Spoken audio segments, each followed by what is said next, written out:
Durante 30 años en el poder, Porfirio hizo muchas cosas buenas. Impulsó el desarrollo y convirtió a México de ser un país devastado por la pobreza y por la guerra a un país pacífico, estable y tomado en cuenta en el ambiente internacional para los inicios de 1900. Porfirio, lejos de ser un enemigo, luchó aguerridamente por restaurar la República, luchando al lado de Zaragoza en la batalla del 5 de mayo. Y años después tomó de manos francesas la Ciudad de México y la Ciudad de Puebla, ganándose el reconocimiento de héroe nacional del 2 de abril. Al convertirse presidente, heredó una enorme deuda externa acumulada por sus predecesores, por lo que decidió cambiar esta situación. Estableció nuevos impuestos que no afectaran el comercio interno y redujo el gasto público. La paz, el orden y el progreso que consiguió durante su mandato generaron confiabilidad en el extranjero, permitiendo así no solo pagar las deudas, sino conseguir nuevos préstamos. Se fundó el Banco Nacional de México, que recaudaba impuestos, brindaba préstamos a la población y manejaba la Tesorería Nacional. Gracias a esta medida, en 1894, México por primera vez en toda su historia tuvo más ingresos que gastos, superando un superávit de más de 2 millones de pesos. Logró establecer relaciones de paz y diplomáticas con España, Francia, Inglaterra y Estados Unidos, países que hasta ese entonces habían sido enemigos de México.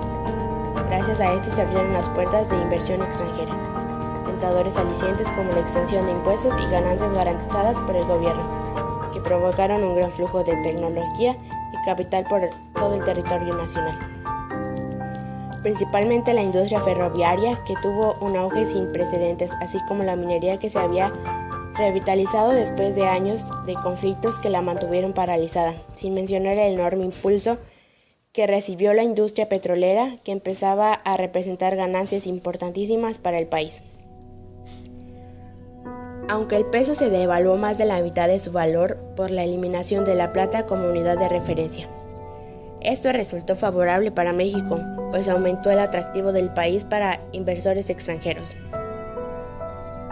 Todo eso logró traer la revolución industrial a México y se crearon empresas como Cerveza Cuauhtémoc Moctezuma, la Compañía Transatlántica, la Mexicana de Navegación, entre otras, que forzaron las posiciones marítimas de México.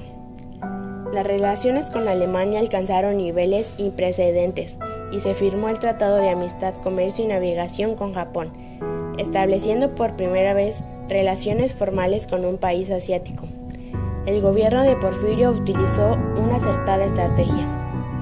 Recurrió a la historia y por primera vez se destacaron como grandes héroes a Hidalgo, Allende, Aldama, Zaragoza, Juárez y los niños héroes, entre muchísimos otros.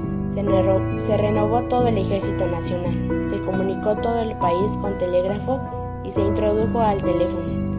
Así como la electricidad, se inauguró la planta generadora de León en Guanajuato, así como la primera hidroeléctrica en Patopila, Chihuahua, permitiendo lentamente iluminar los espacios públicos y privados del país. También se inauguró el cine y se introdujo el gramófono.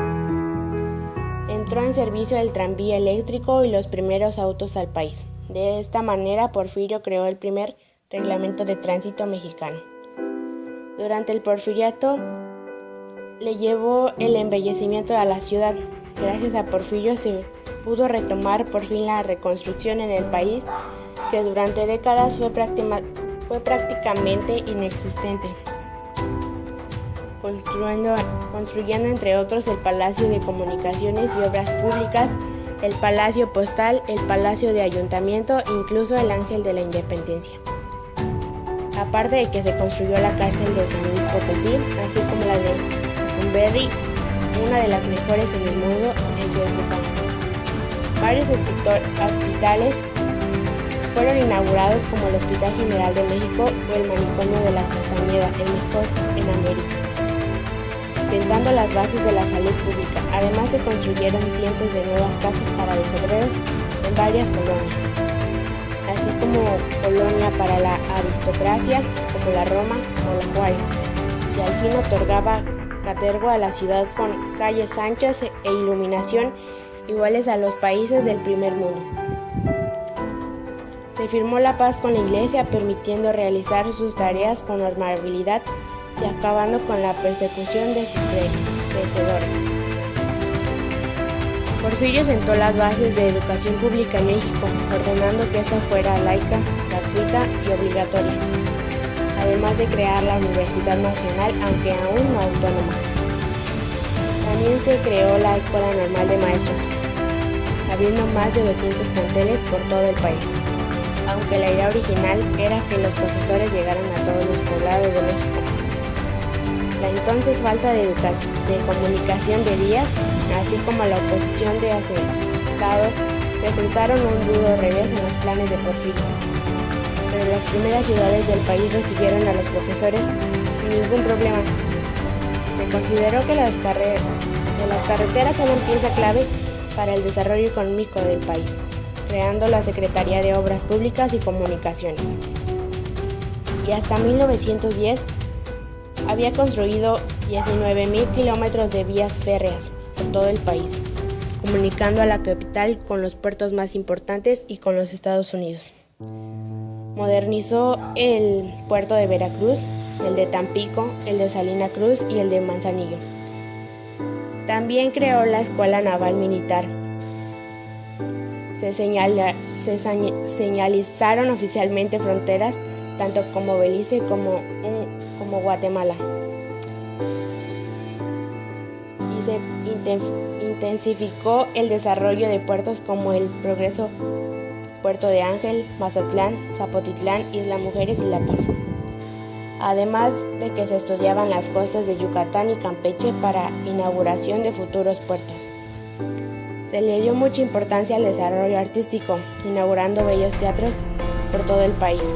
Por ejemplo, el Teatro de la Paz en San Luis Potosí, el Teatro Calderón en Zacatecas, el Teatro Alcalá en Oaxaca, el Teatro Juárez en Guanajuato y Bellas Artes, permitiendo que el país recibiera puestas en escena de clave mundial, así como eventos culturales.